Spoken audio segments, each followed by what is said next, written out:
வணக்கம். அ வணக்கம். இருவ அ ஒழுக்கம். அதாவது வணக்கம். நம்ம ஒழுக்கத்த பத்தி படிக்கிறோம். ஒழுக்கம். ஒரு 5 நிமிடம், 20 நிமிஷம் ஒழுக்கத்த பத்தி படிக்கிறோம். ம். அதாவது ஒழுக்கம், டிசிப்ளின் சொல்றாங்கல்ல, டிசிப்ளின், ஒழுக்கம். டிசிப்ளின், ஒழுக்கம். ம். இந்த ஒழுக்கத்தை நாம் தவறியதனால் ஏற்பட்ட சாபக்கேடு. ஒழுக்கம் தவறியதனால் ஏற்பட்ட சாபக்கேடு. இதனால தான் வெள்ளைக்காரங்களுக்கும் மிகப்பெரிய அறிவாளிகளுக்கெல்லாம் வந்து உணவு ஒழுக்கம் இல்லாதனால தான் கொடுமையாக அவங்க சித்திரவதைத்து செத்தாங்க. அதாவது உணவு ஒழுக்கம் இல்லாதவர்கள். அப்படியே ஒரு ஒரு ஒரு சென்டிமீட்டர் கீழே இறக்குங்க சண்முகம். ரைட் போதும், அவ்வளவுதான். இந்த 209ஆம் பக்கத்துல இந்த ஒழுக்கம்னா என்ன தெரியுமா? இந்த ஏன் நமக்கு நோய் வருது இதெல்லாம் யாரும் ஆராய்ச்சி பண்ணவே இல்லை. இப்ப நம்ம வந்து சாப்பிட்றோம், போறோம், வரோம், பல லட்சம் ஆண்டா நடந்துட்டு இருக்குது. நம்ம சாப்பிட்றதெல்லாம் பல லட்சம் ஆண்டா இருக்கு. இன்னைக்கு நேத்தல்ல, பல லட்சம் ஆண்டா இருக்கு. நம்ம குடும்பத்திலயும் 10,000 ஆண்டா கொண்டுட்டு வர்றாங்க. இதெல்லாம் 10,000 ஆண்டு பழக்கம், எல்லாம் இருக்கட்டும். ஆனால் இதுல ஒழுக்கமே கிடையாது. யாருக்கும் இந்த ஒழுக்கம் கிடையாது. இந்த 10,000 ஆண்டாக யாருக்கும் என்ன கிடையாது? ஒழுக்கம். அதனாலதான் நோபல் பரிசு பெற்ற விஞ்ஞானிகள், நோபல் பரிசு பெற்ற விஞ்ஞானி வந்து அனைத்தையும் தெரிஞ்சிருக்க வேணும். அவன் இயற்பியல் தெரிஞ்சிருக்கணும், வேதியியல் தெரிஞ்சிருக்கணும், உயிரியல் தெரிஞ்சிருக்கணும், என்ஜினியரிங், இந்த 4மே அவன் தேர்ச்சி பெற்றவனா இருக்கணும். சும்மா முட்டாளுக மாதிரி இருக்க முடியாது. ஒரு ஒரு ஒரு என்ஜினியர் ஆகிறவன் சாதாரண விஷயம். நான் வந்து பல துறையில வந்து ஆராய்ச்சி பண்ணி கண்டுபிடிச்சிருக்கேன். நான் என்னோட கண்டுபிடிப்பு தான். சந்தேகம் வந்தா கேள்வி கேட்பேன், சந்தேகம் வந்தா கண்டுபிடிப்பேன். கண்டுபிடிச்சு தான் புதுசு புதுசா பேசிட்டு இருக்கேன். இதெல்லாம் இயற்கையில் இருக்கிற ரகசியங்கள். இதெல்லாம் இயற்கை வந்து நான் கண்டுபிடிக்கிறது இல்லை. ஆராய்ச்சி பண்ணும்பொழுது வெளிப்படுத்தும். ஆராய்ச்சி பண்ணும் பொழுது அது வெளிப்படுத்துறோம். நான் என்ன புதுசா எல்லாம் கண்டுபிடிக்கல, புரியுதுங்களா? எல்லாருமே தன் உடம்பை வந்து வருத்துறாங்க. உண்மையை கண்டுபிடிக்கிறக்க போராடுறேன். இப்ப என்ன, எனக்கு என்ன உணவு மேல என்ன வருத்தம், பூரி மேல எனக்கு என்ன வருத்தம்னு கேட்கறேன். பூரி கொடுத்து 1 டஜன் பூரி கொடுங்க, அழகா சாப்பிடுவேன். எனக்கு என்ன வருத்தம்? 1 டஜன் பூரி நல்லா தயிர் சட்னி தக்காளி சட்னி வச்சு கொடுங்க, உங்க முன்னாடி சாப்பிடுறேன். அதெல்லாம் பிரச்சனை இல்லை. அதைத்தான் அன்னதானம் பேர்ல போட்டுட்டு நாட்டுக்கு வந்துருக்காங்க. சரி, அதுக்கு உணவு ஒழுக்கம் கிடையாது. உணவு ஒழுக்கம் அதாவது அன்னதானங்கிற பேர்ல உணவு போடுறது, உணவு போட சொல்லி எங்கேயுமே இல்லை. அறிவு தானம் என்பது வேறு. அறிவு தானம், அறிவைத்தான் தானமாக கொடுக்க வேண்டும். ஏன்னா அறிவு என்பது தீராதது. இதெல்லாம் வந்து இயற்கையில இல்லாது. அன்னதானம்ங்கிறது இயற்கையில கிடையாது. அன்னதானம் எல்லாம் இயற்கையில கிடையவே கிடையாது. நீ யார, நீ விவசாயம் பண்ற நீ? அன்னதானம் என்பது பசிதாகத்தை கட்டுப்படுத்துகின்ற உணவு ஒழுக்கம் வேண்டும். அததான் ஜீவகாருண்ய ஒழுக்கம் சொன்னாரு. ஜீவகாருண்ய ஒழுக்கம் என்னது? ஜீவகாருண்ய ஒழுக்கம். அது ஏன் ஒழுக்கம்னு சேர்த்தானோ அங்கதான் விட்டு அடிச்சிட்டானுங்க எல்லாருமே. இவன் என்ன பண்றான்னா, இட்லி வடை தோசை பூரி பொங்கல் போட்டா ஒழுக்கம்ங்கிறான் மானங்கட்ட ஆளுங்க. ஏண்டா, இட்லி வடை தோசை பூரி பொங்கல் உன்னை யாரு போட சொன்னாங்க? அது ஒழுக்கம்னு யாரு சொன்னாங்க? ஆக யோக முறை, ஒரு 15 வயசுக்கு மேல உணவு பழக்கத்தை விட வேண்டும். அதான் ஒழுக்கம். நமக்கு 3 ஒழுக்கம் இருக்குது. அது எப்படின்னு கேட்டீங்கன்னா, பிறக்கும் பொழுது பசியோடு பிறக்கிறான். அது வந்து இயற்கை தந்த கொடூர எச்சம், இயற்கை தந்த தவறான பிழை, இயற்கை தவறாகத்தான் நம்மளை படைச்சிருக்குது. இயற்கை நம்மளை தவறாகத்தான் படைச்சிருக்கு. பிறக்கும் பொழுது அப்படித்தான் பிறக்கும் பொழுது அப்படித்தான் இருக்க முடியும். வளரத்தான் கண்டுபிடிக்க முடியும். என்னது? வளரத்தான் அங்கதான். அதனால பிறக்கும் பொழுது யாரும் அறிவாளி அல்ல என்று புரிந்து கொள்ள வேண்டும். எந்த கொம்பாது கும்பனாலும் அறிவாளியாக இருக்க முடியாது. அது வளர பழக்க வழக்கத்தின் காரணமாக இயற்கை ஆராய்ச்சி பண்ணுகின்ற பொழுது உண்மையை சொல்லிடும். இல்லைன்னா அவனை போட்டு ஆராய்ச்சி அவனை சித்திரவதை பண்ணி சாபிடிச்சு போடு. நீ என்னன்னா எவனா இருந்தா எனக்கு என்ன அப்படின்ட்டு போயிடும். புரியுதா? அதனால இந்த உணவு ஒழுக்கம் தெரியலனா அவனுக்கு செருப்படிதான் விழுகும். உணவு ஒழுக்கம் தெரியலனா செருப்படி. அதை புரிஞ்சுக்காம சட்னி சாம்பார் போடுறது. என்னது? சட்னி சாம்பார் பெரிய ஆரோக்கிய. ஏன்னா சட்னி சாம்பாருக்கும் ஆரோக்கியத்துக்கு எந்த தொடர்பும் கிடையாது. அதை தின்னு போட்டு எவனாச்சும் ஆரோக்கியம் இருக்கான்னு ஒரு வயலும் கிடையாது. குசு விட்டுட்டு ஆஸ்பத்திரிக்கு போயிட்டு இருக்கானுங்க தவிர, ஆஸ்பத்திரிக்கு போறது நிறுத்துறதாண்டா தானம். ஆஸ்பத்திரிக்கு போறதை எவன் நிறுத்துகிறானோ அதுதானே அறிவு, அதுதானே ஒழுக்கம். நீ தின்னு போட்டு ஆஸ்பத்திரிக்கு போயிட்டு இப்ப என்னடா ஒழுக்கம்? எல்லாரும் பண்றத நீயும் பண்ற, எல்லாரும் பண்றதா நானும் பண்றேன். அப்புறம் என்ன அறிவு கிழிக்கிறீங்க? மருத்துவமனைக்கு, அதை நோயற்ற வாழ்வை குறைவிட்ட செல்வம், அந்த தானத்தை கொடு. எந்த தானத்தை கொடு? நோயற்ற வாழ்வே அந்த குறைவற்ற செல்வம் அந்த தானத்தை கொடு. அதான் அதுதான் தொட்டனை தூர் மணற்கேணி மான்றதுக்கு கற்றனை தூர் அப்படின்னாரு. படிக்க படிக்க அறிவு வளரும், இயற்கையை புரிந்து கொள்ள ஆற்றல் வரும்னா. இதே என்னடா சோத்தை போட்டு இருக்கணும் பூரா சாம்பார் சட்னி ஆக்கி அவனை பூரா சக்கரை நோயால மாத்திட்டானுங்க. இந்த அன்னதானம் போடுறவனுக்கு பூரா சக்கரை நோய் இருக்குது. யாருக்கு? அன்னதானம் போடுறோம். இவன் பெரிய பெரிய இவர் காருண்ய பிரபு. இவர் யாரு? இந்த அன்னதானம் போடுறவன் போறான். ஏன்டா அறிவு கட்ட முண்டமே, எங்க இன்னைக்கு ஆஸ்பத்திரிக்கு போகாம இருக்காடா? ஏன் ஆரோக்கிய தானத்தை கூடா பாக்கலாம்? என்னது ஆரோக்கிய தானம் கேட்கணும், நீங்க போய் கேட்கணும். ஆரோக்கிய தானம் ஆரோக்கிய தானத்தை கூடா அவனை. அதை கேட்கறத விட்டு போய் கை எழுந்திட்டு பிச்சை எடுக்கிறது. கை எழுதிட்டு போய் எவனாச்சும் ஓசியில் கொடுத்து உடனே போடு, ஓசியில் எப்படா கிடைக்கணும் வாங்கி தின்னுட்டு இருக்குது. கேவலமான பிறவியா இருக்க முடியாது. கேவலமான பிறவியாக இருக்க முடியாது. ம். எப்ப நீ கை நீட்டி வாங்குறியோ அப்ப நீ தொலைஞ்சின்னு இருக்கும். அப்பவே தொலைஞ்சு. எப்ப நீ ஆகாரத்தை கை நீட்டி பிச்சை எடுத்து வாங்குறியோ அப்ப அவனுக்கு செருப்படி உண்டுன்னு இருக்கும். புரியுதா? ஆகாரம் என்பது ஆரோக்கியத்துக்கு தொடர்பு கிடையாது என்று புரிந்து கொள்ள வேண்டும். அந்த ஜீரண நீரை எவன் ஒருவன் நிறுத்தி பழகுகிறானோ அவன் மட்டும்தான் ஆரோக்கியத்துக்கு செல்ல முடியும் அப்படிங்கறத விஷயம். ஏன்னா இது திருவள்ளுவர் தன்னுடைய ஒழுக்கத்துல பதிவு செய்யறார். இப்ப நான் அதை மட்டும் சொல்லி முடிச்சுக்கிறேன், நேரமாச்சு. சரி, தவம் அறிவு போன்ற அரிய சொற்களுக்கு விளக்கம் தந்தார். தவம்னா என்ன? தவம்னா பசி தாகத்தை கட்டுப்படுத்துதல். அறிவுனா யார் சொல்றதையும் கேட்கறது, பிறகு சிந்தித்து பார்த்தல். இதுதான் தவம் அறிவு ஒழுக்கம் என்றெல்லாம் வள்ளுவர் விளக்கம் சொன்னார். அதாவது 209 பக்கத்தில் பாருங்க. சரி, திருவள்ளுவர் ஒழுக்கம் என்ற சொல்லை விளக்கவில்லை. ஒழுக்கத்துக்கான விளக்கமே அவர் சொல்லவே மாட்டார். ஏன்னா சாதாரண ஒழுக்கம் அவர் சொல்றது இல்லை. அவர் நல்லவர்களை ரெண்டு ஒழுக்கம் இருக்குது. இப்ப சராசரியா இன்னைக்கு சொல்றீங்கல்ல, ஆனா ஊரோட ஒத்து போப்பா, எல்லாரும் சாப்பிட்றாங்க நானும் சாப்பிட்றேன்ப்பா, அப்படி ஒரு பழக்கம் இருக்குது. இன்னொன்னு சுத்தமானவர்களோட சேர்ந்து வாழுகின்ற பழக்கம் இருக்கு. ரெண்டு பழக்கம் இருக்கு நமக்கு, ரெண்டு ஒழுக்கம் இருக்கு. ஒண்ணு நல்லது பக்கம் போறது, ஒண்ணு தீய பக்கம் போறது. பொறுப்பாகவே எல்லாரும் தீய பக்கம் தான் போவாங்க. அடையாப்ப சண்டை போற எல்லாம் இப்படி இருக்கிற தின்னு போட்டு போடாம, அடே இருக்கிறதுக்கு நான் வந்தேன், எனக்கான உணவுனா என்ன, எனக்கான ஆரோக்கியம்னா என்ன, இதெல்லாம் யாரும் சிந்திக்கிறது இல்லை. ஆகையினால சாதாரண உலகம் என்பது வேறு, ஒழுக்கம் உள்ள உலகம் என்பது. இப்ப நான் எங்கிட்ட ஏன் வரமாட்டானா, நான் உணவு நேரடியா உணவுல கை வச்சிடறேன், நேரடியா ஆட்டி மண்டை. அதனால எங்கிட்ட எவனும் வரக்கூடாது. எங்க நோக்கமே எவனும் எனக்கு வரக்கூடாது. அதை தாண்டி வர்றவன் என்கிட்ட வரணும். எனக்கு தேவை யாரும் தேவையில்லை. எவன் ஒருவன் நான் சொல்வதை மீறி வர்றான, இடிந்து போன சாப்பாடு கிடையாதுன்னு எவன் உணர்றானோ அவன் மட்டும் தான் என்கிட்ட வரணும். என்னது? அதனாலதான் எங்க குடும்பமே எனக்காண்டி என் குடும்பமே பயப்படுது. என் கண்ணை கண்ட என் குடும்பமே பயப்படுகிறது. நான் ஆகாரத்துல கை வைக்கிறேன் அப்படின்னா, ஆமா ஆகாரம் ஆரோக்கியமா இருந்தா நான் ஏன் கொஞ்சிட்டு இருக்கிறவனை போய் எங்கிட்ட யாரும் பேசவே மாட்டாங்க. உணவை பற்றி வாய் திறந்து பேச மாட்டாங்க. உணவை பற்றி சிக்கிக்கிறாங்க.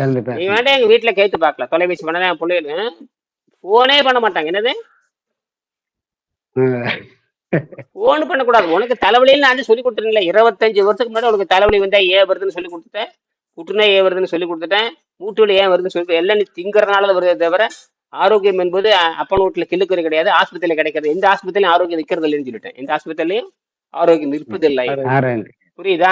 எந்த நோபல் பரிசுகிட்டையும் ஆரோக்கியம் கிடையாது. எல்லாம் புரிஞ்சுக்கிட்டு செஞ்சீங்கன்னா அவனை அதாவது காய்ச்சல் தலைவலின்னு சொல்லி போன் பண்ணீங்க உதச்சி போடுவேன் நான்.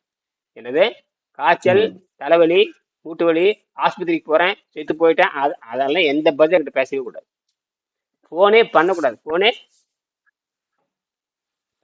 எங்க போனாலும் கேட்கக்கூடாது. புரியுதா? நீ ஆரோக்கியமா இருக்கிறதுக்கு வழி என்னன்னு கேட்டீங்கன்னா சொல்லி தருவேன். நியாயமான செலவுக்கு பணம் கேட்டா கொடுப்பேன். மற்ற எதுக்கும் என்கிட்ட கேட்கக்கூடாது. இப்படித்தான் 25 வருஷம் நான் வாழ்ந்துட்டு இருக்கேன். அதனாலதான் ஓரளவுக்கு அவங்க ஆரோக்கியமா இருக்கிறாங்க, ஓரளவுக்கு ஆரோக்கியம் இருக்காங்க. தேவையில்லாம எங்க போனே என்னுடைய போன் நம்பர் என்னுடைய போன் நம்பர் எடுத்து பாத்தீங்கன்னா எங்க வீட்டுல இருந்து போன் வந்ததே கிடையாது. எங்க வீட்டுல இருந்து பெரிய மகள்கிட்ட இருந்தோ சின்ன மகள்கிட்ட இருந்ததோ அல்லது என் பொண்டாட்டி குறிப்பா பொண்டாட்டி இருந்து போனே வராது. கேட்டு பாருங்க. ஏன்னா ஆரம்பத்திலேயே சொல்லி வச்சுட்டேன், நான் இப்படித்தான் இருப்பேன். ஆகாரம் என்பது அது கிடையாது, சுத்தத்துல வரணும். 16 வயசுக்கு மேலதான் இதெல்லாம் செய்யணும். அப்படி அதனால அவங்க தைரியமா இருக்கிறாங்க. ஆனா ஒண்ணு, ஏதாவது நோய் வந்துட்டா என்னென்ன எப்படி எப்படி சாப்பிடணும்னு அவங்களுக்கு தெரியறதுனால அந்த தைரியத்துல நீ ஏத்துட்டே இருப்பாங்க. ஏன்னா இப்படித்தான் போய் ஏன்னா கண்பனா பாக்குறாங்க இல்லையா, எல்லாம் உங்ககிட்ட பேசுறத அவங்க பாக்குறாங்க, வீடியோ அவங்களுக்கு வீடியோ பாக்குறாங்க. ஏன்னா அவங்க வீடியோ பார்த்துட்டே இருக்காங்க இல்லையா, என்னென்ன வைத்தியம் பண்றாங்க அவங்களுக்கு தெரியுது. இருந்தாலும் குறும்பு பேசுறது இருந்தாலும். ஏன்னா அந்த அந்த 10,000 ஆண்டா இருந்த பழக்கம் இருக்க, இந்த மரபணுல 10,000 ஆண்டா இருக்கிற அந்த பழக்கம் அவ்வளவு சீக்கிரம் விட முடியாது, அவ்வளவு சீக்கிரம் விடவே முடியாது. விட முடியாது. ஆமா, அது 10,000 ஆண்டு பழக்கம்ங்கிறது சாதாரண விஷயம். அதை வந்து சில மாதங்கள்ல மாத்தணுங்கிறது சாதா நீங்க ராக்கெட்டு கூட புதுசா கண்டு சந்திர மண்டலம், ஆகாய மண்டலம் எல்லாத்துக்கும் கூட போயிட்டு வந்துடலாம். ஆனால் இந்த உணவு பழக்கத்தை மாத்துறதுங்கிறது சாதாரண விஷயம் கிடையாது.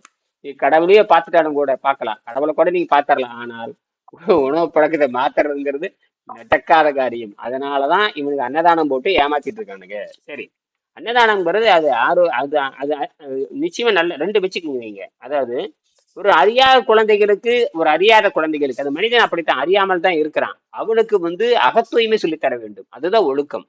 இந்த உணவு பழக்கத்தை எப்படி விடுதல், உணவு பழக்கத்தை விடுகின்றவர் என்ன சாப்பிட வேண்டும், அந்த உணவு பழக்கத்தை விடுவதற்கான பழக்கம் என்னன்னா ஆரோக்கியத்தை தானத்தை தான் கொடுக்க வேண்டுமே தவிர அன்னதானங்கிற நீயே கண்டுபிடிச்ச எங்கேயே காய எவனோ பணம் கொடுக்கறது, எங்கேயே அரிசி வாங்க வேண்டியது, எங்கேயே காய வாங்க வேண்டியது, எங்கேயே வேவிக்க வேண்டியது, டப்பால கிண்ட வேண்டியது, போட வேண்டியது, வரவனுக்குள்ள அள்ளி அள்ளி வீசிட்டு போயிட வேண்டியது. பிச்சைக்காரனாவே உட்காந்துருப்பான். அத்தனை பேரும் பிச்சைக்காரன். எவன் உணவு போடுறவனு பிச்சைக்காரன், அவன் பிச்சை எடுத்துக்கிட்டு இருக்கிறான். திங்கடவும் பிச்சைக்காரன், அவனும் உணவு வரும்னு உட்காந்துட்டே இருக்கான். எங்கேயாவது உலகம் உருப்படுமான்னு பாருங்க. எங்கேயாவது உலகம் உருப்படுறதுக்கு வாய்ப்பு இருக்கான்னு பாருங்க. இன்னும் அவனை துரத்தி விடணும், ஏதோ ஒரு வேலை போடலாம், ரைட்டு.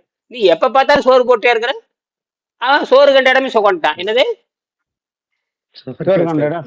அப்புறம் என்ன பழமொழி, சோறு கண்ட சுகம் சொன்னா அப்புறம் ஆரோக்கியம் எங்கடா வரும்? இதெல்லாம் யாரும் சிந்திக்கல. ஆக எந்த சித்தரும் சோறை போட சொல்ல, அறிவு தானத்தை கொடுக்க சொன்னாங்க. அறிவு தானம், ஆரோக்கிய தானம், அப்படித்தான். அதனாலதான் எங்கிட்ட வந்து இந்த உணவு தானம் பண்றவன், இயற்கை உணவு பேச எவனும் எங்கிட்ட போன் பண்ண மாட்டாங்க. அப்படி மீறித்தான் இந்த பொண்ணு நேத்து வந்துச்சு. அந்த இன்னைக்கு நேத்து தான் சொல்லுது எனக்கு வந்து பைல்ஸ் வேற இருக்குன்னு சொல்லுது. அடக்கம் ஒடுங்க, பைல்ஸ்ன்னா என்ன சாதாரண விஷயம் கிடையாது. அது வந்து இறுகியே போயிடும், மழமே வராதுங்க. ஏன் அது எப்படி உடைப்பீங்க? எரிச்சல் தாங்க முடியாது, உள்ள ஆசன வாய் வைக்க முடியாது, வாயை திறக்கவே முடியாது. நீங்க வந்து எப்படி இன்னைக்கு இனிமேக்கன், எப்படி இனிமேக்கன் வந்து இனிமே அந்த தளவு இருக்கு இல்லையா, அதை வந்து குறைஞ்ச வச்சு 2 அங்குலமாவது உள்ள வைக்கணும். எத்தனை அங்குலம்? அட்லீஸ்ட் 5 சென்டிமீட்டர் அது கூட உள்ள வைக்க முடியாது. எப்படி? வேற வழியே இல்லை. நான் சொன்னேன், இன்னைக்குதான் சொல்லியிருக்கேன், அது ஒண்ணுமே பண்ண வேண்டாம். ஒரு 6-7 தடவை பண்ண சொல்லியிருக்கேன். அதாவது சும்மா 1 சென்டிமீட்டர் வெய்யி, ஒரு 50 மில்லி தண்ணி விடு, அது வந்து கொஞ்சோன்னு வரும். மறுபடியும் 1 மணி நேரம் கழிச்சு மறுபடியும் பண்ணி, இப்படியே ஒரு நாளைக்கு 10 தடவை பண்ணி கொஞ்சம் கொஞ்சமா, கொஞ்சம் 1 கிராமா 2 கிராமா 1 கிராமா 2 இப்படி எடுத்துட்டே இருக்கணும். ஒரு வழியே கிடையாது. ஏன்னா ஈரப்பதமே அங்க இல்லைங்க. மழை துவாரத்துல என்ன இல்லை, ஈரப்பதமே இல்லைன்னா எப்படி அந்த ஆசனம் விரியும்? பூரா அரிச்சு போய் நாத்தமிடை போய் இறுகி ஆசிட்னா உங்களுக்கு சாதாரணம் இல்லை, ஆசிட் அதிகமாகி அங்க இந்த விரிந்து சுருங்கிறதே நிறுத்திருச்சு. விரிந்து சுருங்கிறதவே நிறுத்தி எப்படி நீங்க எப்படி உள்ள விடுவீங்க? இங்க திங்கறத வந்து இட்லி தின்னுட்டே இருக்குதுங்க, இட்லி தின்னுட்டே இருக்குது. இட்லி வந்து ஏற்கனவே பேஸ்ட், அது ஏற்கனவே சளி, இருக்கிற சளியோட சேர்த்து கெட்டியாகி மீண்டும் மீண்டும் புழுக்க அதிகமாகி நாக்கே வெளியேறின மாதிரி மஞ்சளா மாறிடுது. சிறுநீர் வந்து விளக்கெண்ணெய், சிறுநீர் போக மாட்டேங்குது, விளக்கெண்ணெய் மாதிரி ஆயிடுச்சு. எப்படி விளக்கெண்ணெய்?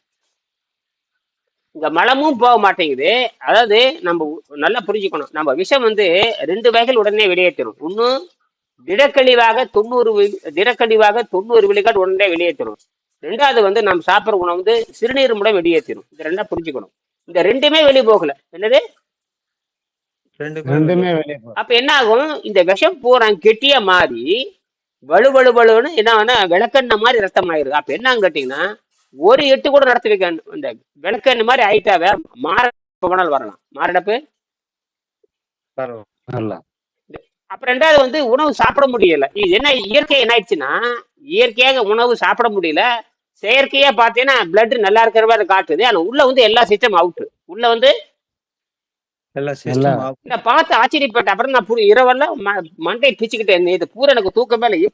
எப்படிறாது என்னடா கருவம் பிடிச்ச அளவு ரிப்போர்ட் நல்லா இருக்கு. இந்த பொம்பளை சொல்றதை பார்த்தா 100 வியாதி உள்ள இருக்குதுன்னு. அப்புறம் ராத்திரி 8 மணிக்கு கூப்பிட்டு கேட்கற, ஆமாங்க எனக்கு வந்து பயிற்சி வேற இருக்குது, உள்ள ஒண்ணுமே பண்ண முடியாதுங்குது, நாசமா போச்சுடா அப்படின்ட்டு. நான் என்னடா எப்படி சொன்னாலும் பிளாக் பண்ணுது, எங்க போனாலும் விவேகானந்த் எதுவும் எந்த ரூட்டுமே கிடைக்க மாட்டேங்குது. ஆமா, எந்த ரூட்டுமே கிடைக்கும். என்னடா இப்படி பண்றதே, ஒரே தலைவலி. சொல்ல இந்த செந்தில் ஒரு படத்தை சொல்ல மாதிரி, எங்க போனாலும் லாக் பண்றானே, அந்த மாதிரி அப்படி லாக்கு. அப்புறம் இரவு என்னடா பண்ண சொல்லிட்டு இரவு தான் கூப்பிட்டு பேசினேன். ஒன்றும் பயப்பட வேண்டாம், வேற வழியே கிடையாது. அப்புறம் மிச்சர் மட்டும்தான் இருந்துட்டு, அதை மட்டும் காலையிச்சு வாயில 4 மணி கொஞ்சம் சாப்பிட்டுட்டு அந்த 1 சென்டிமீட்டர் உள்ள வெயி, 1 சென்டிமீட்டர் மட்டும் உள்ள வச்சு 1 மணி நேரத்துக்கு ஒருக்க தண்ணி விடு. அவ்வளவுதான். ஒரு 50 ml மேல விட 50 ml கூட வராது. வச்சிரு. அப்புறம் 1 மணி நேரம் கழிச்சு மடி இப்படியே வந்து ஒரு வாரத்துக்கு கொஞ்சம் 1 கிராமா 2 கிராமா 5 கிராமா 4 கிராம் அது எவ்வளவு வருதோ வந்துகிட்டே இருக்கட்டும். இங்க நம்ம வந்து காய்கறி மட்டும் இங்க வேக வச்ச காய்கறி எல்லாம் கிடையாது. நேரடியாக பச்சை காய்கறியே கொடுக்க ஆரம்பிச்சிட்டேன். பச்சை காய்கறி இப்ப எல்லாம் வாங்கிட்டு வர போயிட்டாங்க. பச்சை கறியை எல்லாம் கொடுத்துட்டு அதை மட்டும் சாப்பிட்டுட்டே வா. ஏன்னா கை கால் நடுங்குது, கிட்டு கிட்டு கிட்டுன்னு நடுங்குது. உணவு இறங்கலின உடனே அப்பவே கிடுகிடுன்னு நடுங்குது. அதாவது என்ன ஆகி போச்சுன்னா இந்த விளக்கெண்ண மாதிரி மாறி இறப்பையில வந்து வேகமா வந்து தங்குதுங்க. அந்த இறப்பையில வந்து வேகமா தங்கி அது ஒரு 1 மணி நேரத்துல 2 மணி நேரத்துல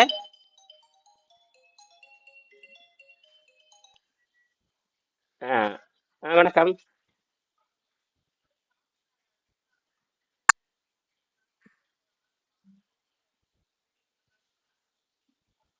சரி சரி சரி சரி கீதா. பேச நீரை மருந்தா கொஞ்சம் மிச்சம் ஒரு 10 கிராம் சாப்பிட்டுட்டு தண்ணீரை மருந்தா குடிங்க. அப்புறம் மணிக்கு ஒரு 10 மணிக்கு எனக்கு கூப்பிடுங்க. வகுப்பு நடந்துட்டு இருக்கு, நான் கூப்பிடுறேன். சும்மா ஒரு 10 கிராம் மிச்சர் மட்டும் சாப்பிடுங்க. 10 கிராம் மிச்சர் சாப்பிட்டு தண்ணி குடிங்க. தண்ணி 50 மணிக்கு மேலே கொடுக்கக்கூடாது. 1 மணி நேரத்துக்கு ஒருக்கா 1 ml தான் குடிக்கணும். அரை மணி நேரத்துக்கு ஒருக்கா தண்ணி குடிச்சிட்டே இருக்கணும். 50 ml மேலே குடிக்கக்கூடாது. புரியுதா? ஆமா, அந்த மாதிரி 10 மணி வரைக்கும் சாப்பிடுங்க. நான் வகுப்பு முடிச்சுட்டு உங்களுக்கு கூப்பிடுறேன். நன்றி. பாருங்க. என்ன ஏன் எந்திரிக்கணும்? தூக்க மாத்திரை போட்டுருச்சாமா. இதுக்கு வேற பாத்து இப்ப தூக்க மாத்திரை போட்டாங்க அப்படிங்குது. அப்புறம் என்ன லட்சணத்தில் இருக்குன்னு பாருங்க. தூக்க மாத்திரை போட்டாச்சுங்க, எந்திரிக்கவே முடியல. ம் இப்ப என்ன பண்றதுன்னு கேக்குது. எந்திரிச்சு வாயை குடிச்சு மிச்சர் சாப்பிடுன்னு சொல்லிட்டு ஒரு 10 கிராம் மிச்சர் சாப்பிடுங்க. எந்திரிச்சு வேற எதுவுமே இல்ல. தூக்க மாத்திரை போட்டாச்சு. தூக்க மாத்திரை வேற போட்டுட்டு இருக்குது. என்னது 10 மாத்திரையை போட்டு தூக்க மாத்திரையும் போட்டாச்சு. அப்படி என்னதான் பண்ணுவீங்க இவங்கள? எப்படி புரிய வைக்கிறது? ம் பாருங்க. இதெல்லாம் சாதாரண ஐயா, எனக்கு 25 ஆண்டு அனுபவம் இருக்குது. ஏன் தப்பு இல்லை. ஆனா இதுவே எனக்கு குழப்பமா இருக்குது. என்னது இது குழப்பம். 25 ஆண்டு எக்ஸ்பீரியன்ஸ். இல்லாதெல்லாம் இல்லாதெல்லாம் நாமளே சேர்த்துக்கணும் நம்ம உடல எல்லாத்துக்குமே அடிமையாயிடும். ஆமா, 25 ஆண்டு எக்ஸ்பீரியன்ஸ் எனக்கு தடுமாறுதுன்னா அப்புறம் நான் நீங்களே எந்த மூலைன்னு பாருங்க. கொஞ்ச நேரம் சார், நான் வெங்கடேசன் இப்ப நான் சந்திக்கல. வெங்கடேசன் வந்து நான் வந்து 93 94 நான் வெங்கடேசனை வந்து 2002 தான் சந்திக்கிறேன். நான் 95லயே வந்து உணவு பழக்கத்தை மாத்திக்கிட்டேன். 7 வருஷமா வெங்கடேசன் சந்திக்கிறதுக்கு 7 வருஷத்துக்கு முன்னாடி சமையல் கட்டு இருந்து நான் வெளியே வந்துட்டேன். எங்க சமையல் கட்டு. எனக்கும் வெங்கடேசனும் கடுகளவும் சம்மந்தமே இல்லை. நான் வேறொரு நிகழ்ச்சிக்காக வேற எதுக்கோ போயிருந்த பொழுது அப்போ ஒருத்தர் எனக்கு கொடுத்தாங்க. அப்ப இந்த மாதிரி இந்த இயற்கை அதேதான். ஏன்னா நான் வந்து இந்த விடுதலைங்கிற ஒரு பத்திரிக்கை படிச்சேன். விடுதலைங்கிற ஒரு பத்திரிக்கை வரும். அதுல வந்து பெண்கள் சமையல் கட்டுல இருந்து விடுதலை அடைய வேண்டும்னு அதுல போட்டிருந்த பொழுது நான் சொன்னேன், அது என்ன பெண்கள் மட்டும் சமையல் கட்டு விடுதலை அடைகிறது? ஆண்கள் தானே பெண்களை அடிமைப்படுத்துறாங்க. முதல்ல ஆண்கள் சமையல் கட்டு இருந்து விடுதலை அடையணும். அப்படின்னா அந்த சொல்றவன் முதல் விடுதலை அடையணும். யாரு? பொம்பளைகள் விடுதலை அடையணும்னு சொல்றவன் முதல்ல ஆம்பளை விடுதலை. அதுதான் தப்பே பண்றானுங்க. ஆம்பளைகள் தப்பிக்கிறானுங்க. அப்பதான் புரிஞ்சுட்டு, ஓ இது வந்து ஆம்பளைகள் வந்து தப்பிக்கிறானுங்க, பொம்பளைகளை ஏமாத்துறானுங்கன்னு சொல்லி அப்ப இந்த விடுதலையில் சொல்லக்கூடிய சயின்ஸை வந்து எனக்கு சாதகமா மாத்திட்டேன். அது எந்த நோக்கத்துக்கு அந்த எழுதுனாங்க நமக்கு தேவையில்லை. புரியுதா? அதுல வந்து மனிதன் வந்து பெண்கள் வந்து சுறுசுறுப்பா இருக்கணும், பெண்கள் வாகனம் ஓட்டணும், சைக்கிள் ஓட்டணும், கார் ஓட்டணும், விமானம் ஓட்டணும் எழுதியிருக்காங்க. அதெல்லாம் சரிடா முண்டம். ஆண்கள் வந்து ஏன்டா சமையல் கட்டு இருந்து விடுதலை அடையக்கூடாது? அது எழுதியிருக்கணும். ஆண்களும் சமையல் கட்டு இருந்து விடுதலை அடையணும்னு எழுதியிருக்கணும். என்னது விடுதலை ஆகணும். ஏன் எழுதல? அப்ப பெரியார் உயிரோடு இருந்தா நான் கேள்வி கேட்டிருப்பேன். ஐயோ, பெண்கள் சமையல் கட்டு இருந்து விடுதலை சொல்ற நீ என்ன எழுதியிருக்கணும்? நான் சமையல் கட்டு இருந்து விடுதலை நீ சொல்லியிருக்கணும். என்னது திருவள்ளுவர் சொல்லிக்கணும். பெரியார் சொல்லியிருக்கணும். பெரியார் சொன்னதாகத்தான் அதுல இருக்கு. விடுதலைங்கிற ஒரு இதுல. இப்ப பெரியாரா இருந்தாலும் கடவுளா இருந்தானே, எப்பொருள் யார் யார் வைக்க எப்பனும் அப்பொருள் மெய்ப்பொருள் காண்பது அறிவு. கடவுளை ஆனாலும் கேள்வி கேட்கணும். கடவுளை ஆனாலும் நெற்றிக்கண்ணை திறப்புன்னு குற்றம். எனக்கு ரொம்ப காலமா இந்த கேள்வி. அந்த அவர் உயிரோட எல்லாம் ஒரு 70 வருஷம் ஆச்சு போச்சு, என்ன பண்றாங்க அதை விட்டுருங்க. நமக்கு தேவை புரட்சி தான். நாம் திருத்திக் கொள்ள, அது வேற ஒரு நோக்கத்துக்கு சொல்லியிருப்பாரு. அது நமக்கு சாதகமா மாற்றிக் கொள்வது எப்படி? நமக்கு சாதகமாக அதுதான புத்திசாலி. இது வந்து யாராவது சொல்லுவாங்க சமையல் கட்டு உலகத்துல எங்காவது சமையல் கட்டுல இருந்து ஆணும் பெண்ணும் விடுதலை அடையணும் எந்த புத்தகத்துல இருக்கான்னு பாருங்க. ஆனா தைரியமா எழுதியிருக்காருல்ல, அதுதான் நம்ம பாராட்டணும். என்னது ஆனா ஒரு பக்கமா எழுதிட்டாரு. என்ன பக்கம் எழுதிட்டாரு? ஒரு பக்கமா ஒரு சைடா எழுதிட்டாரு. பெண்கள் அதை நீ போட்டுற கூடாது. அனைவரும் சமையல் கட்டு இருந்து அப்படி போட்டுக்கணும். அனைவரும் சமையல் கட்டிலிருந்து விடுதலை அடைய வேண்டும் என்று எழுதியிருந்தா எனக்கு கொஞ்சம் சிந்திச்சிருப்பேன். நல்ல வேளை அவர் பெண்கள் சமையல் கட்டில் எழுதின உடனேயே நான் மாத்தி சிந்திச்சேன். அப்படின்னா நாமளும் சமையல் கட்டில் விடுதலை, அப்ப ஆண்கள் சமையல் கட்டில் விடுதலை அடைஞ்சிட்டோம்னா பெண்களுக்கு இங்க வேலை குறைஞ்சு போச்சு இல்லையா அப்படின்னு நான் சிந்திச்சு, ஆனா நான் மாறிட்டேன், என் குடும்பம் மாறல. அதான் விஷயம். ம். அப்படிலாம் தெரிஞ்சு போச்சு. இவங்க ருசிக்கு அடிமை. அப்புறம் தான் புரிஞ்சுது ஏன்டா இவங்க மாறப்ப நான் ருசியில இருந்து விடுதலை அடையன்னு வச்சுங்க. இவங்க ஏன்னா இந்த ருசிக்கு அடிமையானம் காட்டி அதையும் விட தயார் இல்லை. அப்ப என்னன்னா இயற்கை தெளிவா இருக்கு. அவன் நீ சமையல் கட்டலடா, ருசியிலிருந்து விடுதலை அடைய வேண்டும். என்னது? ருசியில இருந்து ருசியில. விடுதலை. அத பகவத்கீதை தெளிவா சொல்லுது. பகவத்கீதைன்னு ஒரு நூல் இருக்கு. அந்த நூல்ல எவன் ஒருவன் சுவையிலிருந்து விடுதலை பெறுகிறானோ, பாருங்க, ஆகாரத்திலிருந்து விடுதலை மட்டுமல்ல, எவன் ஒருவன் சுவையிலிருந்து விடுதலை பெறுகிறானோ அவன்தான் உண்மையான மோட்சத்தை காண முடியும்னு எழுதி வச்சிருக்கான். ஆமாங்க, இருக்குதுங்க. அடேங்க அப்பா, எவ்வளவு ஒரு பார்த்தேன். விஷயம். இதுல இருக்கு. சாப்பிடாம இருக்கக்கூடாது, ம் சாப்பிடணும் இருக்கக்கூடாது, ம் ம், சரி. தூங்கவும் கூடாது, தூங்காமல இருக்கக்கூடாது. அதுல பாத்தீங்கன்னா இது படிப்படியா இருக்கும். நீங்க ஆறாவது ஆமா. ஆறாவது அத்தியாயம் இருக்கும், கடைசியில வந்து 2வது அத்தியாயம் இருக்கும். 2 ஆமா. அத்தியாயம் ரொம்ப முக்கியம். ஆ, அந்த இப்ப ஆமா. என்ன பண்ணணும்னு கேட்டீங்கன்னா, 6வது அத்தியாயத்தை படிச்சுட்டு 2வது அத்தியாயத்தை படிச்சா புரியும். நீங்க 2ல இருந்து 6க்கு போக கூடாது, 6ல இருந்து 2க்கு வரணும், அப்பதான் புரியும். அதாவது ஆமா. ரிவர்ஸ்ல வரணும். எப்படின்னா ரிவர்ஸ்ல வரணும். அதான் இந்த ரிவர்ஸ்ல வந்தா தான் புரியும். அது 6 முதல்ல படிச்சிடணும், அதுக்கப்புறம் 2 படிக்கணும். 6 வந்து என்ன சொல்லியிருப்பாங்கன்னா, ஆகாரம் அதிகமா திங்கிறவன் குறைவா திங்கிறவன், நீங்க சொன்னே அப்படியே சொல்லிடுவாரு. நீ சொன்னது அப்படியே சொல்லிடுவாரு. அதற்கப்புறம் சுவையையும் உணவையும் விட வேண்டும் சொல்லியிருப்பாரு. அப்பதான் நமக்கு புரியும். அப்ப 6 படிச்சுட்டு 2 படிக்கணும். நீங்க 2 படிச்சுட்டு 6 போனா புரியாது. 2 படிச்சுட்டு 6 போனா எவனுக்கும் புரியாது.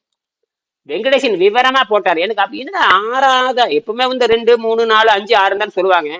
இவர் 6 சொல்லிட்டு 2 சொல்றாருன்னா ரிவர்ஸ்ல வர சொல்றாரு. அப்புறம் யோசிக்கும் பொழுது தெரிஞ்சது, ஓ வைக்கிறாரா வேட்டு. அப்புறம் தான் தெரிஞ்சது வெங்கடேசன் கரெக்டா பாயிண்ட பிடிச்சிட்டாரு. பகவத்கீதை என்னவோ ஒண்ணு சொல்லுது, இது எப்படி கரெக்ட் பண்றதுன்னு கண்டுபிடிச்சாரு வெங்கடேசன். அவர் என்ன சொல்றாருன்னா, 6ல இருந்து 2க்கு வர வேண்டும். அவன் ஆகாரத்தை அதிகமா தின்ன ஆரோக்கியம் வராதுங்கிறான், நீ வந்து சுவையை விடுறாங்க. அப்ப கரெக்டா போச்சு. அப்ப ஆகாரத்தை விட்டு பழகி சுவையும் விட வேண்டுங்கிறதான் கரெக்டா வரும். நீங்க என்ன பண்ணிட்டீங்க, ஆகாரத்தை முதல்ல எடுத்து 2வது அத்தியாயத்தை படிச்சிடுறீங்க. அவர் என்ன சொல்றா, ஆகாரத்தையும் சுவையை விடணுங்கிறான். நீங்க 6க்கு போறப்ப நல்லா சாப்பிடாம இருந்தது, சாப்பிடாம இருந்துச்சு, அப்படி குழப்பிட்டு போயிடுவான். 2ல உண்மையை சொல்லிட்டு 6ல குழப்பிடுவான். 2ல உண்மையை சொல்லிடுவான், 6ல குழப்பிடுவான். நீங்க 2 படிச்சுட்டு 6க்கு போற சுத்தமா குழப்பி போயிடும். அப்ப என்ன பண்ணணும் நீங்க, பழைய ஆரம்பமே மறுபடியும். இத வந்து பகவத்கீதை குழப்பி இருக்கு. இதை வந்து பகவத்கீதை இப்படி குழப்பி இருக்கு. நான் கண்டுபிடிச்சேன், ஓ பகவத்கீதை குழப்பி இருக்குடா அப்படின்னு. அதனாலதான் பகவத்கீதை படிக்கிறது. எவனுமே ஆகாரத்தை விட்டவன் இல்லை. ஆகாரத்தை எவனும் விட வேண்டும். ஆகாரத்தை விட்டவன் யாரும் இல்லை. அதான் லாஸ்ட்ல சொல்லிட்டாரு, ஜாஸ்தி சாப்பிடாத, கம்மியா சாப்பிட, மீடியமா சாப்பிடணும். இது அதனாலதான் வந்து இந்த ஹரே ராம ஹரே கிருஷ்ண இயக்கம், அப்புறம் இந்த மாதிரி கிருஷ்ணன் கோயில் எல்லாரும் சக்கர நோயா இருப்பானுங்க, எல்லாரும் கொடூர நோயால இருப்பாங்க. யாரும் பல வெளியேறு வெடிச்சு செதறி சாக போற மாதிரி இருப்பான். பூரா முண்டி மாதிரி நடந்துகிட்டு இருப்பான். ஆஸ்பத்திரியிலேயே கிடப்பான், கெதியா கிடப்பான். ஹரே ராமா கிருஷ்ணா கிருஷ்ணா சொல்லிட்டு வீணா செத்து போவானுங்க. புரியுதா? இப்ப இவனுக்கு எல்லாம் எங்க நீங்க ஆரோக்கியத்தை அவனுக்கு தப்பா புடிச்சிட்டானு. நல்ல வேற சித்தர்கள் வந்தார்கள். அங்கதான் பெரிய விஷயமே. இந்த சித்தர்களை வந்து அது 20,000 ஆண்டாச்சு. அது மயன் தான் முதல் சித்தர். அந்த சித்தர் தான் இந்த இடுப்பை முதல் எழுதினார். இடுப்பு தான் சிறுத்திருக்க வேண்டும் எழுதினார். இது வந்து ஆண்களுக்கும் பெண்ணுக்கும் புரியல. அப்ப இடுப்பு சிறுத்து மார்பு விரிந்திருக்க வேண்டுங்கிறது தான் ஆண்கள் கூட அழகு. இந்த கோயில் செய்த அப்படிதான் இருக்கும். அதை முதல் மாதிரி கண்டுபிடிச்சாங்க. அப்ப சொல்லாத ரகசியத்தை எல்லாம் சிற்பக்கலையில் செய்து காட்டியவர்கள் தான் சித்தர்கள், மயன் சொல்லுவாங்க. அதை நான் சொல்ல வருகிறேன். சரி, இதன்படி அதிகாரம் 14 ஒடுக்கம் உடமையில் உள்ள முதல் 9 குறட்பாக்களும் பொருள் ஒத்து வருகிறார். அந்த ஒழுக்கத்தை பத்தி சொல்லிட்டே இருப்பாரு. ஆனால் ஒழுக்கத்தை பத்தி சொல்லிட்டு ஒழுக்கம் என்னன்னு சொல்லவே மாட்டார். இதுதான் திருவள்ளுவருடைய ரகசியம். அதாவது 10 குறள் இருக்கும். 14வது அது வந்து நீங்க திருக்குறள் எடுத்து படிச்சு பார்த்தா தெரியும். அதுல வந்து 14வது தலைப்புல 10 குறள் இருக்கும். அந்த 10 குறள்ல ஒழுக்கத்தினுடைய சிறப்பை சொல்லுவாரே தவிர ஒழுக்கம்னு என்னன்னு சொல்லவே மாட்டார். இதுதான் இந்த ரகசியம். கடைசியில கீழே சொல்லியிருப்பாரு, அந்த 10வது குறள் சொல்லியிருப்பாரு, நீ உலகத்தோடு சேர்ந்து போன்னு சொல்லிடுவாரு. என்னது? ஒழுக்கம் சிறப்புன்னு சொல்லி இதை எல்லாரும் மாட்டிக்கிட்டாங்க. இதுல எல்லா தமிழ் வாத்தியார் பூரா மாட்டிக்கிட்டானுங்க. நானும் அப்படித்தான். எனக்கு ரொம்ப நாள புரியவே இல்லை. என்னடாது ஒழுக்கத்தோட சிறப்பை சொல்லிட்டு கடைசியில உலகத்தோட ஒத்துப்போன்னு சொல்ல முடியும். இப்ப வந்து சாராயம் குடிக்காத அப்படி இப்படின்னு சொல்லி போட்டு கடைசியில சாராயம் குடிக்கிறோட ஒத்துப்போன்னு சொல்ற மாதிரி சொன்னா எல்லாமே தப்பா போகுது. தலைப்பே அப்படின்னு சிறப்பை பத்தி சொல்லணும்னு அவசியமே இல்லையே. 9 சிறப்பை சொல்றாரு. கடைசியில வந்து அதெல்லாம் கரெக்ட் ஓரமா வச்சுட்டு மக்களோட ஒத்துப்போன்னு சொன்னா என்ன அர்த்தம்? அப்ப சிறப்பா படிச்சு போட்டு கடைசியில இது வழியே இல்லை, சரி இவனோடய போயிடப்போ கிடா வெட்டி சாமி கொடுறானா, கிடா வெட்டி சாராயம் குடிக்கணும், அவங்களோடய போயிடலான்னு போயிட்டீங்கன்னா முடிஞ்சிருக்காரு. அப்ப எதுக்கு சிறப்பை பத்தி பேசணும்? அப்பதான் என்ன பண்றாரு, தனியா இன்னொரு ஒழுக்கம் எடுக்கிறாரு. அதை புரிஞ்சு அது வெங்கடேசன் கரெக்டா கண்டுபிடிச்சிட்டாரு. பண்பு அப்படின்னு ஒண்ணு எடுத்துறாரு, பண்புடைமை. அந்த பண்புடைமையில என்ன சொல்றான்னு கேட்டீங்கன்னா, அந்த பண்புடையாரை பட்டுண்டு உலகம் அகுதின்றேல் மண்புக்கு மாய்வதும்னு எழுதியிருப்பாரு. இந்த ஒழுக்கம் வேறப்பா, பண்புடையார் ஒழுக்கம் வேறு. ஆகையினால இந்த பண்புடையார் ஒழுக்கம் என்பது தனி, சாதாரண ஒழுக்கம் தனின்னு வெங்கடேசன் தனியாக எழுதுனேன். அப்பதான் எங்களுக்கே எனக்கே புரிஞ்சுது. நான் வந்து திருக்குறள் பேரவை நடத்திட்டு இருந்தேன். நான் திருக்குறள் பேரவை, திருமந்திர பேரவை, அப்புறம் தாய் தமிழ் பள்ளி நிறைய நான் கலந்துருக்கேன். ஒருமே புரியாது. ஏன்னா எவனுக்குமே எந்த அறிவுமே கிடையாது. எவனுக்குமே திருக்குறள் பேரவையில இந்த புத்தகம் எல்லாத்துக்கும் கொடுத்துருப்பேன், ஒருத்தன் கூட வாய் திறந்து பேச மாட்டானுங்க. திருக்குறள் பேரவை, திருமந்திர பேரவை எல்லாம் கொடுப்பேன், வாய் திறந்து பேச மாட்டானுங்க. வாய் திறந்து எல்லாம் 2 லட்ச ரூபா சம்பளம் வாங்குறாங்க, எல்லாம் 1 லட்ச ரூபா சம்பளம் வாங்க, 1.5 லட்ச ரூபா சம்பளம் வாங்குறாங்க எல்லாருமே. 1 லட்சத்துக்கு மேலதான். எல்லாம் கவர்மெண்ட் அரசு கல்லூரியில ப்ரொஃபசர், அரசு கல்லூரி பெரிய புடுங்கிகள், எல்லாம் பயங்கர புடுங்கி. கட்ட திருவள்ளுவர் நான் தாங்கிற மாதிரி பேசுவானுங்க. எல்லாம் பார்த்தா வயிறு தொப்ப மாதிரி போட்டுருப்பானுங்க, வயிறு பானை மாதிரி வச்சிருப்பானு. குசு விட்டா 7 ஊருக்கு நாறு, குசு விட்டா. இவன் தான் திருக்குறள் பேரவையுடைய தலைவர். இவருதான் எங்க வயிறு வண்ணாந்தாலியாட்டு வச்சிருக்க. இவனுக்கு வயிறை வண்ணாந்தாலியாட்டு வச்சிருக்க, இவனே எப்படி திருக்குறள் பேரவை தலைவரா இருப்பான்? வயிறு வண்ணாந்தாலியார் வச்சிருக்க, மனப்பாடம் பண்ணி உண்டி சுருங்கி மனப்பாடம் பண்ணி உண்டி சுருங்கின் உபாய. நீங்க திருக்குறளை படிக்கிற நீங்க ஏன் திருமந்திரத்தை படிக்கல? திருக்குறளை படிக்கிற நீங்க திருவள்ளுவர் என்ன சொல்றாருன்னா, எப்போ நான் கேள்வி கேட்டிருக்கேன், இனியன் வந்தாலே அவங்க பேச மாட்டாங்க, அடங்க அக்கா மக்கா அவன் கம்முனே இருக்க மாட்டான்டா அப்படின்பா. ஏன்னா எனக்கு வந்து மேடை ஏறி பேச விட மாட்டாங்க, மேடை ஏறி பேசவே விட மாட்டாங்க. மேடை ஏறி கேள்வி கேட்பேன்னு சொல்லிட்டு கீழே நிறுத்திடுவாங்க, பேச விடவே மாட்டாங்க. ஏன்னா கீழே போட்டு உள்ள வரும் பொழுதே அந்த 1/2 மணி நேரம் இங்கேயே போட்டு மிதிச்சிடுவேன். மேடை ஏற்றன்னு கண்டபடி கேட்டு வந்துட்டு என்னை வந்து மேடையேறி பேசவே விட மாட்டேன், உட்டான வம்பாயிருந்து சொல்லிட்டு பேசவே விட மாட்டாங்க. ஏன்னா நான் வந்து கையில ஆதாரத்தை வச்சு பேசுவேன். என்னது அதனால பதில், ஏன்னா இவங்க படிக்கிறதே இல்லை, எதையும் படிக்கிறது இல்லை. திருவள்ளுவர் மட்டும்தான் கையில் வச்சுக்குவாங்க, ஒண்ணுமே தெரியாது. திருவள்ளுவர் அப்படி சொல்லவே இல்லை, அனைத்து நூல்களையும் கற்க வேண்டும் வள்ளுவர் சொல்றாரு. இவன் என்ன பண்றாங்க, திருக்குறளை மட்டும் படிச்சுட்டு குடிச்சவரா போயிடுறது, திருக்குறளை மட்டும் படிச்சுட்டு குடிச்சவரா போயிடுறது. நீ திருமந்திரத்தை படிக்கிறதே இல்லை. ஐயா, திருவள்ளுவர் வந்து படிக்க படிக்க அறிவு வளரும்னா அவர் திருக்குறளை மட்டும் படிக்க சொன்னாரா? உலகத்தில் இருக்கிற அனைத்து நூல்களையும் படித்து தேர வேண்டும்ங்கிறது அர்த்தம் அதுக்கு பேரு. அது மட்டும் இல்ல, உயிர் உடலை விட்டு போகின்ற வரை நீ படிக்க வேண்டும் எழுதுறாரு. ஒரு இடத்துல எழுதுவாரு, உன்னோட உயிர் உன் உடலை விட்டு போகின்ற வரை நீ படித்து கொண்டே இரு. அதான் சாக்ரட்டிஸ் வந்து சாக போறாங்க, நான் 2 நாள் சாக போறாங்க, அவர் விஷம் கொடுத்து சாக வேண்டும்னு உத்தரவு போட்டாச்சு, மன்னருடைய கட்டளை ஏற்றாக வேண்டும். அப்படி ஒரு கதை இருக்கு. அவர் சொல்றாரு, பக்கத்தால இது சாக போற 2 நாள் தான் இருக்கு. அப்போ பக்கத்துல ஒருத்தன் பாட்டு பாடிட்டுங்க, ஒரு சிறை கொட்டடையில ஒருத்தன் பாட்டு பாடிட்டுங்க, நல்ல அருமையான கருத்து. அப்ப அந்த பாட்டு பாடும்போது போய் கேட்கறாரு, எப்ப இந்த பாட்டு அருமையா இருக்கே, ரொம்ப அற்புதமா இருக்கு, எனக்கு வந்து அப்படியே விடுதலை கிடைச்ச மாதிரி இருக்கிறது, அந்த பாட்டு திருப்பி பாட சொல்றாரு. அப்ப அந்த சிறை கைதி கேட்கற, நாளைக்கு சாக போற நீ இந்த பாட்டு கேட்டு என்ன பண்ண போறேன்னு கேட்குமா? அவன் சொல்றேன், சாகிறது பிரச்சனை இல்லப்பா, அறிவை தெரிந்து கொண்டு புதியதை தெரிந்து கொண்டு சாகரம் பாரு, அதுதான் வெற்றின்னு சொன்னார். அதை நான் சாக போறேன், ஆனா நீ பாடிய கருத்து இருக்கே என்னுடைய மோட்சத்துக்கு தரும், எனக்கு விடுதலை தரும், எனக்கு அறிவை திறக்கும், அதுதான்.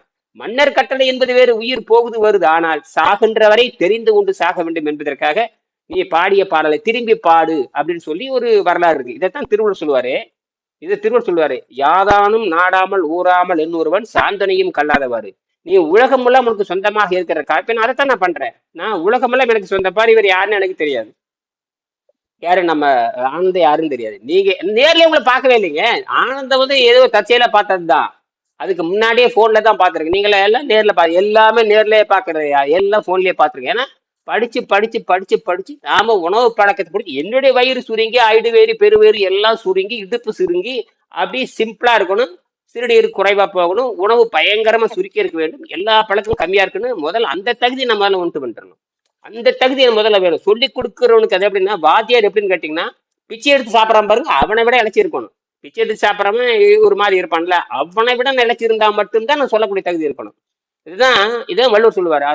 வெங்கடேசன் ஒருத்தர் சொல்லியிருப்பாரு, சொல்லிக் கொடுக்குற ஆசிரியன் இழைத்திருக்க வேண்டும். அதுக்கு ஒரு பழமொழி சொல்லி முடிச்சுக்கிறேன். ஊருக்கு இழைத்தவன், இதுக்கு நீங்க கிராமத்துல இருக்கு சொல்லுவாங்க, ஊருக்கு இழைத்தவன் பிள்ளையார் கோவில் ஆண்டி. இந்த ஊருக்கு இழைச்சவன் யாருன்னு கேட்டா பிள்ளையார் கோவில் ஆண்டி, அவனுக்கு இழைத்தவன் பள்ளிக்கூடத்து வாத்தியார். இதுக்கு என்ன அர்த்தம்னு கேட்டீங்கன்னா, சொல்லிக் கொடுக்கிற ஆசிரியர் எல்லா வகையிலும் இழைத்திருக்க வேண்டும், எளிமையாக இருக்க வேண்டும்னு அர்த்தம். இந்த பூசாரி பாத்தீங்கன்னா இழைச்சிருப்பான், அவனை விட இழைச்சிருக்கணும் அப்படின்னு ஆருங்க சொல்லிக் கொடுக்குற ஆசிரியர். நான் பாட்டுக்கு மனம் தடையுமே வயிற்று போட்டு கொண்டதை நீ ஒத்துக்குவீங்களா? வண்ணாந்தலைவர் எப்படி அப்ப எப்படி நோய் குணமாக்க முடியும்? நீ எனக்கு வண்ணாந்தலைவர் வந்துட்டா நான் சாக போறேன்னு அர்த்தம். என்னது அதானே? எனக்கு மாரடைப்பு தயாராயிடுச்சுன்னு அர்த்தம். மாரடைப்பு தயாராயிடுச்சு. எப்ப தூக்கத்துல பார்க்க பகல்லையும் போல. சரியா? இதை பத்தி மறுபடியும் பேசுவோம். நன்றி, வணக்கம்.